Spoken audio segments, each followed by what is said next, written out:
দর্শক, রমজানের নিত্যপণ্যের বাজারে তথ্য জানাচ্ছিলাম সংবাদের শুরুর অংশে। আমরা মানিকগঞ্জের নিত্যপণ্যের বাজারের তথ্য আপনাদেরকে জানাবো। যুক্ত হবেন আমাদের সহকর্মী মনিরুল ইসলাম মিহির। মিহির, নিশ্চয়ই শুনতে পাচ্ছেন আমাকে। মিহির, আজ তো রমজানের দ্বিতীয় দিন, মানিকগঞ্জে নিত্যপণ্যের বাজারের কি পরিস্থিতি দেখছেন? ক্রেতা বিক্রেতারা কি জানাচ্ছেন, জানাবেন। লাবণী, আসলে আমরা রোজা শুরু থেকে যেরকম ঊর্ধ্বগতি দেখেছিলাম জিনিসপত্রের, সেটা কিন্তু এখনো কমেনি, সে ঊর্ধ্বগতি আছে। অর্থাৎ এরই মধ্যে গতকাল প্রথম রোজায় আমরা দেখেছি যে জেলা নির্বাহী ম্যাজিস্ট্রেটরা বাজার তদারকি করেছেন এবং তখন আমরা দেখেছি যে ব্যবসায়ীদেরকে সতর্ক করা হয়েছে যে জিনিসপত্র যেন ঊর্ধ্বগতিতে তারা বিক্রি না করে। কিন্তু সে তার কোনো ফল খুব একটা আমরা বাজারে দেখছি না। আমরা দেখছি যে এখানে সেই ঊর্ধ্বগতিতে আছে। যে লেবুর হালি আমরা দেখেছি 120 টাকা, এখন 120 টাকায় আছে। আমরা বেগুন দেখেছি 100 টাকা, শসা 100 টাকা, এগুলি সেই দামই আছে। অর্থাৎ কোনো ধরনের জিনিসপত্রের দাম কিন্তু কমেনি। এবং ক্রেতা যারা আছেন তারা বলছেন যে তাদের একটা নাভিশ্বাসী বলা চলে, প্রতি বছরই যখন রোজা শুরু হয় তখন জিনিসপত্রের দাম এভাবে ঊর্ধ্বগতি হয়ে যায়।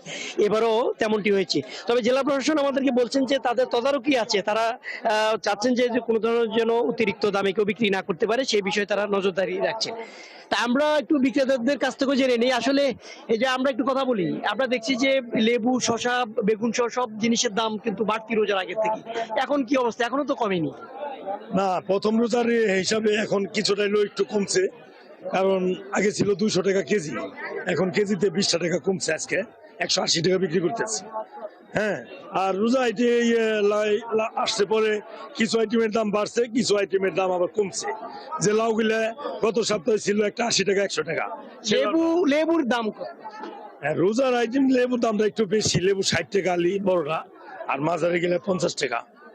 অনেক অনেক ধন্যবাদ। লাবণী, শুনছিলেন আসলে প্রত্যেকটা জিনিসেরই দাম আসলে কমেনি। যেমন আগেও বাড়তি ছিল, এখনো বাড়তি। এখানে ক্রেতাদের একটা নাবিশ্বাস। ক্রেতারা বলছেন যে এমন অবস্থায় যদি বাজার করতে হয় তাহলে তো তাদের খুব কষ্ট হয়ে যাবে। আমরা একটু কথা বলি আপনার সাথে। বাজার করতে আসছেন, জিনিসের দাম কেমন দেখছেন? জিনিসের দাম তো মোটামুটি ভালোই, বেশি বেশি লাগতেছে একটু। প্রায় সব সবজির দাম একটু বেশি বেশি ঊর্ধ্বগতি। জি জি। বাজার তদারকি দরকার কিনা, কি মনে করছেন?